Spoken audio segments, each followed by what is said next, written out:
হ্যাঁ মা সুচন্দা, বল। তাই তুই আর জামাই দুজনেই আসবি? হ্যাঁ গো মা, তোমার জামাইকে কাল রাত্রিরে আমি এমনিই বললাম যে অনেকদিন গ্রামে যাই না। তা ও দেখলাম এক কথাতেই রাজি হয়ে গেল। বললো ওরও নাকি কোনো একটা কারণে একবার গ্রামে যাওয়ার খুব দরকার। তাই এ তো ভালো কথা লো। কি সৌভাগ্য আমার! বের পর এই প্রথম তোরা দুটিতে আমাদের বাড়িতে আসছিস। এখানে এই অজপাড়া গাঁয়ে থাকতে জামাইয়ের অসুবিধে হবে না তো? না গো না, তুমি ওসব নিয়ে কিচ্ছু ভেবো না তো। নিজের মুখেই যখন যাবে বলেছে, নিশ্চয়ই সুবিধা অসুবিধা সব জেনে বুঝেই বলেছে। বলছিল ক্যাটারিং এর একটা বড় কন্ট্রাক্ট পেয়েছে, কিন্তু তাদের একটাই দাবি, গ্রামের খেতে টাটকা ফুলকপি। আর তাই তোমার জামাই আমাদের গ্রামে যাবে টাটকা ফুলকপির খোঁজে। হায় হায়, হে কি কথা শোনালি মা আমায়! আমাদের নিজেদের ক্ষেতটা যদি তোদের কাকারা ওরকম জালিয়াতি করে ছিনিয়ে না নিত, তাহলে এই শীতকালে ফুলকপি কি আর অভাব হতো? আবার তুমি ওসব কথা ভাবছো? যা গেছে তা নিয়ে আর ভেবে কি হবে বলো তো মা? তুমি বরং তোমার জামাইয়ের আবদার মতো তোমার হাতের ফুলকপির খিচুড়িটা রেঁধে রাখো, তাহলেই হবে। ও মা, তাই নাকি? আমার জামাই আমার হাতের ফুলকপির খিচুড়ি খেতে চেয়েছে বুঝি?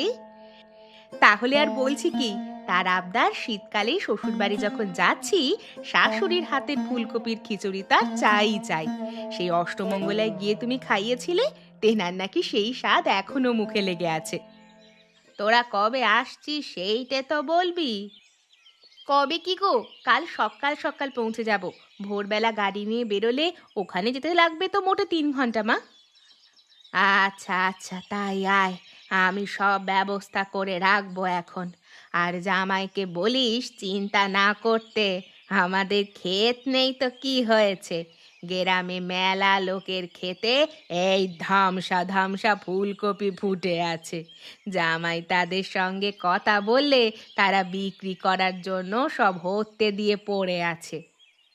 ঠিক আছে মা, আমি বলে দেব। কিন্তু তুমি খিচুড়ির ব্যবস্থাটা করে রেখো মা। ওইটা খাবে বলেই কিন্তু তোমার জামাই এক কথায় আমাদের গ্রামে যেতে রাজি হলো। নয়তো হ্যাঁ রে বাবা হ্যাঁ, তোকে অত ভাবতে হবে না। আমার 10টা নয়, 5টা নয়, একটা মাত্র জামাই শীতের দুপুরে শাশুড়ির হাতের ফুলকপির খিচুড়ি খেতে চেয়েছে। আর এটুকু ব্যবস্থা আমি করতে পারবো না?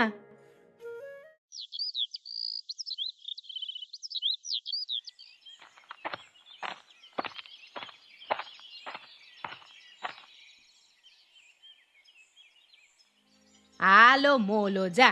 সকাল সকাল ঘরের ভেতর পড়ে পড়ে কেমন কুম্ভকর্ণের মতো ঘুমোচ্ছে দেখো। বলি তুমি উঠবে নাকি খোল কর্তা আনতে হবে? সত্যি গিন্নি, গলাখানা তোমার ফাটা সানাইকেও হার মানায়। আমার যদি ক্ষমতা থাকতো, গলাখানা তোমার বাঁধিয়ে রাখতাম। তোমার বাপের গ্রামে কি মধু মোটে জুটতো না গো, হ্যাঁ? আমার বাপ আমায় ঢের মধু খাইয়েছে গো, কিন্তু তোমার মতো কেপ্পনের পাল্লায় পড়ে আমার গলা সব মধু একেবারে শুকিয়ে গেছে। বাজে কথা ছেড়ে কাজের কথা শোনো। শিগগির হাট থেকে এই ধামা ধামা দেখে 3-4টে ফুলকপি এনে দাও দিকি। ও মা গো, অত বড় ফুলকপির কত দাম হবে জানো? দাম যাই হোক আমার লাগবে। কাল সকাল হতে না হতেই মেয়ে জামাই আসছে। জামাই আমার আমার হাতে বানানো ফুলকপির খিচুড়ি খেতে চেয়েছে, তাই ওই রকম 4টে ফুলকপি আমার চাই চাই। আরে বাবা, জামাই খাবে তো 4টে ফুলকপি কি হবে?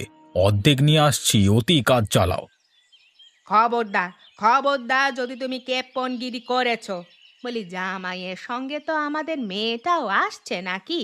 যাও বলছি, 4টে ফুলকপি না আনলে আজ তোমার রক্ষে নেই। উফ বাবা গো, এই নচ্ছার জামাই আর আসবার সময় পেল না। একেবারে মাসের শেষে, তাও আবদার শোনো, ফুলকপির খিচুড়ি। শ্বশুরবাড়ি এসে মাছ মাংস ছেড়ে ফুলকপি খেতে চায় এমন জামাই আমি বাপের কালি দেখিনি বাবু। উফ, কত পয়সা যে খসবে কে জানে।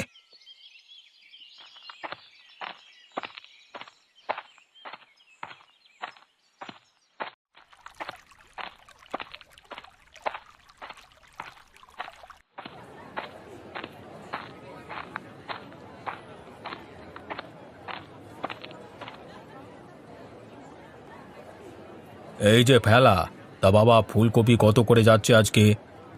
তোর তোর তোমাকে দাম বলে কি হবে? নেবে তো না, খালি দরদাম করি খালাস। আরে নেব বললি তো আর নেওয়া হয় না, দরদাম করতে হবে বই কি। তাই বলে 15 টাকারটা 5 টাকায় তোমাকে দিতে পারবো না গো তিন করি কাকা। আর কেপ্পনগিরি করো না, নিলে নাও, না হলে যাও। এই সাইজের কপি বেশিক্ষণ থাকবে না। কি বললি? আমি কেপ্পন? তোর বাপ কেপ্পন। যা, নেবই না তোর দোকান থেকে, যা। এই ফুলকপি 12 টাকা, এক দর এক দর, ফুলকপি 12, এক দর এক দর। এক একটা ফুলকপি 12 টাকা?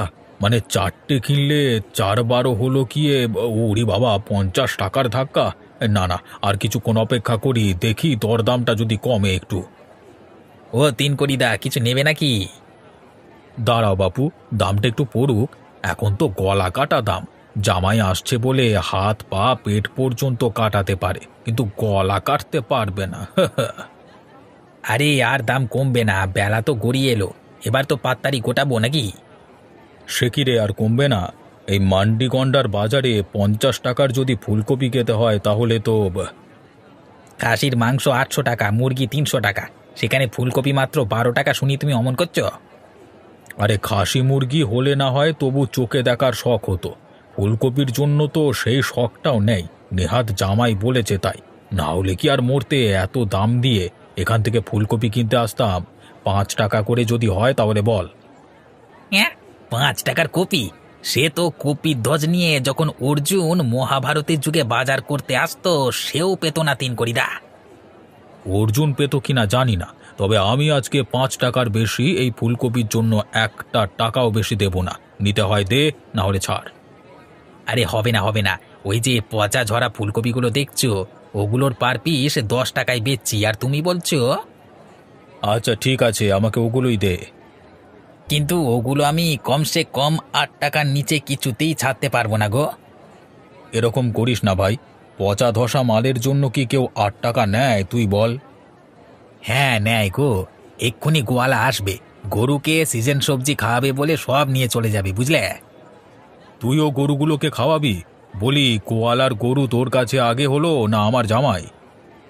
আরে আমার কাছে তো দুজনই সমান, তাই যে বেশি টাকা দেবে সেই পাবে। এই, তুই কি আমার জামাইকে গরু বললি? না না, একবারও বলিনি। মিছে কথা বলবি না, আমি স্পষ্ট শুনলাম তুই বললি যে এই রে, এই তিন কোটিটাকে নিয়ে এক ঝামেলা। দরদামে না পোষালি ঝগড়া করে বাজার মাথায় করে একসা কাণ্ড করে। না না, খদ্দেরগুলোকে চটিয়ে লাভ নেই, তার চেয়ে পচা ধসা মালগুলোকে বেচে দিই। আচ্ছা বেশ বেশ, তোমার কথাও থাক আমার কথাও থাক, 6 টাকা করে তুমি নিয়ে যাও, কেমন? বলছিস? বাহ, লক্ষ্মী সোনা আমার। বেশ বেশ, তাহলে এক কাজ কর, 4টে নয় 5টা দিয়ে দে, বেঁধে দিবি কিন্তু।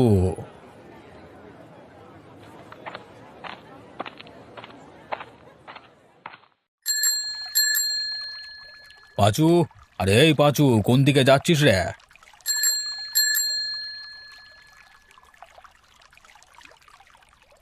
আরে বাবা, এই লোকটার সঙ্গে আবার রাস্তায় দেখা হলো।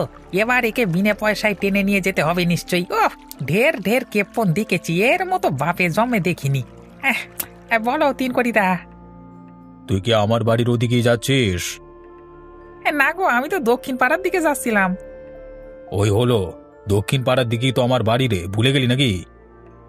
তোমার বাড়ি তো উত্তর পাড়ায়, দক্ষিণ পাড়া তো একেবারে উল্টো দিকে। উল্টো কোথায়? এই তো সামনে উত্তর পাড়া, তারপরই তো দক্ষিণ পাড়া। উত্তর না পেরিয়ে তুই আর দক্ষিণ পাড়া যেতে পারবি না। কেন, পূবের দিক দিয়েও তো। ওমা, অমন ঘুরপথে কেউ যায় নাকি? আগে উত্তর, তারপর দক্ষিণ, তারপর তো পূব পশ্চিম আসে। যাকে যা, এই চল চল, এবার চল দেখি, আমাকে একটু আমার বাড়ির সামনে নামিয়ে দিবি। আজকে কিন্তু মাগনায় হবে না বলে দিলাম, পুরো 10 টাকা লাগবে ভাড়া। তুই আমাকে 10 টাকার কথা বলতে পারলি? তোর বাপ দাদা আমার কত আপন ছিল জানিস? ও সে বাপদাদাও ঘাটে গেছে, তোমার সঙ্গে আমার সম্পর্ক চুকেছে, এখন ভাড়া ছাড়া হবে নি গো। আচ্ছা ঠিক আছে ঠিক আছে, এখন চল, 2-5 টাকা যা আছে দেবক্ষণ, চল। না না, হবে না, 10 টাকাই লাগবে। আচ্ছা চল না, দেখছি।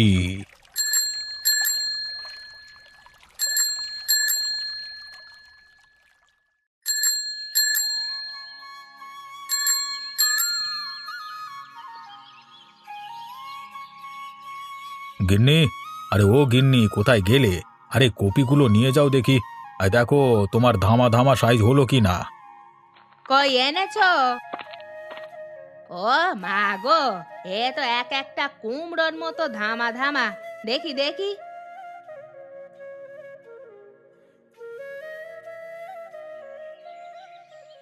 কি হলো গিন্নি? আর কেমন খাসা দেখতে ধামা ধামা ফুলকপিগুলো এনেছি দেখেছো? আমার 10 টাকাটা দাও। তোর বাপু, খুচরো পকেটেই 2 টাকা আছে। যা গিয়ে রতনের দোকান থেকে চা খেয়ে নিয়ে গেছে যা। হ্যাঁ, 2 টাকায় আর চা হয় না, ওতেও 5 টাকা লাগে। তুমি 10 টাকা দেবে কি না? বলি এ কি কপি এনেছো? এ যে শুধু পাতার বাহার, ফুল তো সব পচা। হ্যাঁ, কি বলছো কি? আমি যে দেখলাম সব ফুল একেবারে তরতাজা চকচক করছে। চক চক করছে? ছাতা ধরা পচা ধচা মাল এনে বলছো এই কপির ফুলগুলো চক চক করছে? তাহলে তোমার ওই চকচকে ফুল সব গেল কোথায় শুনি? এই মরেছে, ভালো ফুলগুলো সব ভ্যানে আস্তে আস্তে ঝরে পড়ে গেল নাকি? আমি যখন কিনলাম 2-4টে তো ভালো ফুল ছিল। এখন তো পচা ধসাগুলো ছাড়া এ ফুলকপিতে কোনো ফুলই আর অবশিষ্ট দেখছি না। এখন এই রণচণ্ডীকে কি করে শান্ত করি? আরে কি হলো কি, আমার 10 টাকাটা দাও। তোর 10 টাকা? আমার বলে কপির ফুলগুলো সব ঝরিয়ে দিয়ে এখন আবার টাকা চাইছিস কোন মুখে শুনি? আমি আবার তোমার কপির ফুল কখন ঝরালাম? আমি তো কপির দিকে চোখও দিইনি। নিজে বাজার থেকে পচা দশা কপিগুলো আনবে আর এখন আমাকে দুষছো? কি বললি? আমি বাজার থেকে পচা ধসা ফুলকপি এনেছি? কে বললো কে? কে আবার বলবে? তোমার আনা ফুলকপিগুলোর সঙ্গে লেগে থাকা ওই পচা ফুলগুলো দেখলেই তো বোঝা যাচ্ছে। ভালো হয়তো 2-1টা ফুল ছিল যা ঝরে গেছে, ছাতা ধরা ফুলগুলো লেগে আছে। তার মানে তুই স্বীকার করছিস তো যে তোর ভ্যানে বসেই আমার ধামা ধামা ফুলকপিগুলোর ভালো ভালো ফুলগুলো সব ঝরে গেছে? ও কি স্বীকার করবে? তার আগে তুমি আমাকে উত্তর দাও। জামাই আসবে বলে কপি আনতে গিয়ে তোমাকে এই পচা ছাতা পড়া ফুলকপিগুলো আনতে কে বলেছিল? সারা জন্ম তো এই পচা ধচা আনাজপাতি খেয়ে আর খাইয়ে এলে, তাই বলে কি জামাইকেও? আরে বাবা, পচা ধসা তো আর সব ফুলকপিগুলো ছিল না। ভালোগুলো বেছে নিলি তো হতো। ফুলকপি সব 15 টাকা 12 টাকা করে বলছিল জানো। তার মানে 4টে ফুলকপি কিনতে লাগতো 48 টাকা। লাগতো তো লাগতো, বলি জামাই তো আর কারোর বাড়ি রোজ রোজ আসছে না। জামাইকে যদি ভালো মন্দ না খাওয়াও, সে তোমার মেয়েকে ভালো মন্দটা কি খাওয়াবে? এ আবার কি কথা? তোমার বাবাও তো আমাকে পেঁকো মাছ খাইয়েছিল, তা বলে হ্যাঁ, তাই জন্যই তো তুমি আমাকে সারা জন্ম এই পচা ধচা খাইয়েই রেখে দিয়েছো। হা ভগবান, আমার যে কেন মরণ হয় না। আরে বাবা, তোমাদের ফুলকপি নিয়ে ঝামেলা তোমরা পরে করো দেখিনি, আগে আমার ভাড়াটা মিটিয়ে দাও। দেব না। সালা আমার ফুলকপির ভালো ফুল সব ঝরিয়ে দিয়ে এখন এসেছিস ভাড়া নিতে? ভাড়া দেবে না তো? না, দেব না, যা পারিস করে নে। বেশ, এবার বলো আমাকে বাড়ি পৌঁছে দিতে। মুখে তোমার থুতু দিয়ে না পালিয়েছি তো আমার নামও পঞ্চানন নয়। হ্যাঁ,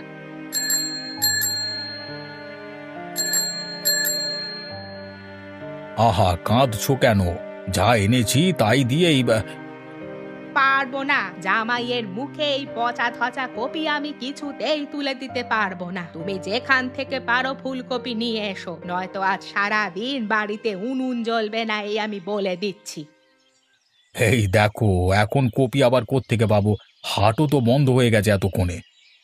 সে আমি কি জানি, কিন্তু আমার জামাইয়ের জন্য আমার 4-5টা ভালো কপি চাই। আমার জামাই বলে সাত করে শাশুড়ির হাতের ফুলকপির খিচুড়ি খেতে চাইলো, আর তুমি?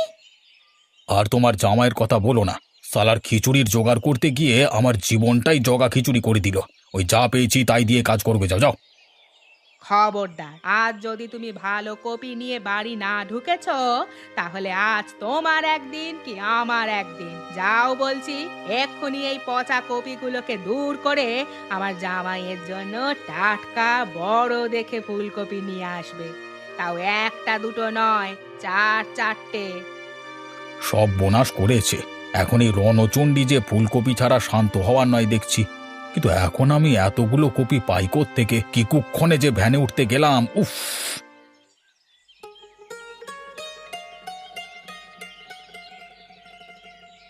যাই বলো ছোট বউ, নিজের ক্ষেতের ধানে ভাজা মুড়ির স্বাদটাই আলাদা। সে তো বলবেই, এদিকে অত ধান ঝেড়ে মুড়ি ভাজতে আমার জান একেবারে কয়লা হওয়ার জোগাড়। সে কি, তোমাকে ধান ঝাড়তে কে বললো? আমি তো বংশীকে বলি রেখেছিলাম গোলার ধানগুলো ঝেড়ে দেওয়ার কথা। তোমার সেই বংশীর আশায় বসে থাকলে হবে না। এই মুড়ি তুমি আজ সকালে না আর বছরের সকালে খেতে, তার বলে 3 দিন ধরে টিকিটি দেখা যাচ্ছে না। ও মা, তাই নাকি? এ কথা আমাকে আগে বলনি তো। আচ্ছা ঠিক আছে, অত ধান, নিশ্চয়ই তোমার হাত ব্যথা হয়েছে। কালকে আর তাহলে তোমার রান্না করে কাজ নেই। হ্যাঁ, সদর থেকে ধান বেচে ফেরবার সময় আমি কালকে সবার খাবার দাবার কিনে আনবো। এখন তোমার তাহলে একদিন বিশ্রাম হয়ে যাবে।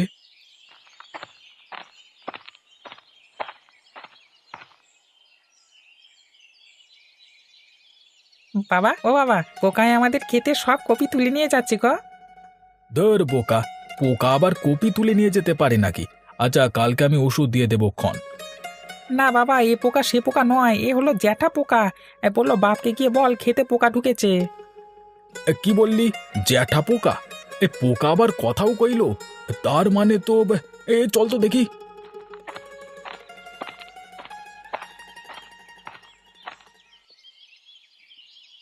ওই দেখো বাবা, জ্যাঠা কপি পোকা হয়ে কেমন কপি নিচ্ছে। হ্যাঁ, আমি ক্ষেতের ধারে করতে এসে ভাগ্যিস দেখতে পেলাম। তাই তো দেখছি রে। উফ, কপাল করে একটা বড় ভাই পেয়েছি বটে। লক্ষণের দাদা ছিল রাম, আর আমার দাদা পাক্কা রাবণ।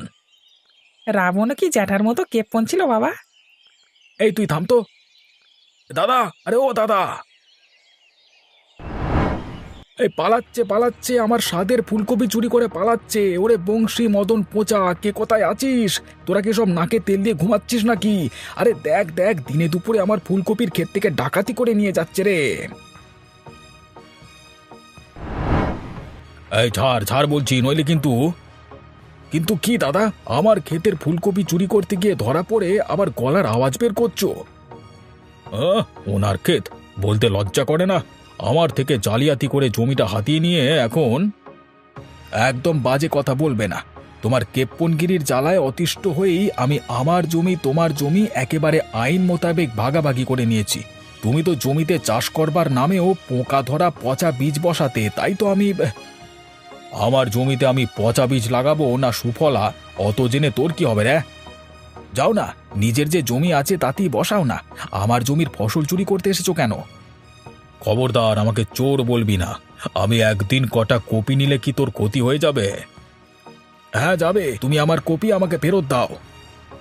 না, দেব না। এই কপি না নিয়ে গেলে আমার বাড়িতে এক কুরুক্ষেত্র বাঁধবে। তাই তুই দরকার হলে আমার প্রাণ নে, কিন্তু এই কপি আমি দেব না। দিতে তোমাকে হবেই। তোমার প্রাণ নিয়ে কি আমি ধুয়ে জল খাবো? আমার কপি আমি চাই।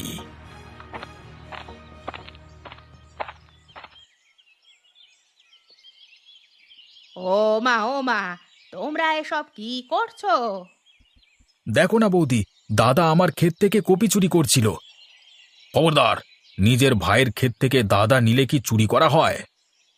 হ্যাঁ হয়, যদি ভাইকে না বলে নেওয়া হয় তখন হয়। আচ্ছা আচ্ছা, আপনারা ঝামেলা থামান। কাকাবাবু, বাবা, কপি আমার জন্যই। আসলে আমি চেয়েছিলাম যে মায়ের হাতে শীতের ফুলকপির খিচুড়ি খেতে, তাই আর কি। তোমার লাগলে নাও বাবা, একটা কেন 10টা নাও, কিন্তু এই কেপ্পনটাকে আমি একটা কপিও দেব না। ও জামাইকে দেবে, অথচ আমাকে দেবে না? না দেবে না, তোমার মতো কেপ্পন বুড়োকে কিচ্ছু দেওয়া উচিত নয়। বাজার থেকে পচা কপিগুলো নিয়ে এসে আবার বড় বড় কথা। বলো জামাই, কটা কপি লাগবে তুমি বলো। সব কটাই লাগবে। সে কি, সব তুমি একাই খাবে? গ্যাস হবে যে। আরে না না, আমি একটা বড় বাড়িতে ক্যাটারিং এর কন্ট্যাক্ট পেয়েছি। তাদের দাবি গ্রামের টাটকা কপি ছাড়া তাদের বাড়ি রান্না হবে না। আর সেই কারণেই তো আমার ফুলকপি খুঁজতে এই গ্রামে আসা। এবার বলুন তো, আপনার ক্ষেতের সব মিলিয়ে কতগুলো কপি হবে, আর তার দাম বাবদ কত টাকা দেব? দেখ, তোমার কাছে আবার দাম কি? সুচন্দা কি আমার মেয়ে নয়? নেহাত আমার দাদাটা কেপ্পন, তাই আর কি। নয়তো বৌদিকে আমি নিজের মা আর সুচন্দাকে আমি নিজের মেয়ের চোখেই দেখি গো। তাহলে তুমি তো তার মানে আমারও জামাই নাকি? তা বললে তো হবে না, দাম তো আপনাকে নিতেই হবে কাকাবাবু। আচ্ছা, সে হবে ক্ষণ। এখন এই কপিগুলো নিয়ে যাও দেখিনি। বৌদি, জামাইকে বেশ ভালো করে খিচুড়ি রেঁধে দিও কিন্তু। তোমার হাতের খিচুড়ির যা স্বাদ, জামাই খেয়ে দেখো এখন কি করে। আরে না না, আমি তো একা খাবো না, আপনাকে, কাকিমাকে আর কুচিকেও যে আসতে হবে, তবেই আমি খাবো, নইলে। আই বলো কি জামাই, আমি যাব দাদার বাড়ি। কেন যাবে না শুনি? বললে না আমি তোমার মায়ের মতো, তাহলে মায়ের বাড়ি বেটা আসবে, এতে আর সমস্যা কি? ও কেপন বুড়ো থাকুক একা একা। যাক বাবা, আমার একটা পয়সাও খসলো না, আর জামাইকে ফুলকপিও খাওয়ানো হয়ে গেল। উফ, পয়সা খরচা না হলে আমার যে মনে কি আনন্দ হয়। বেশ হয়েছে আমি কেপ্পন, আজীবন আমি কেপ্পনই থাকবো। হ্যাঁ।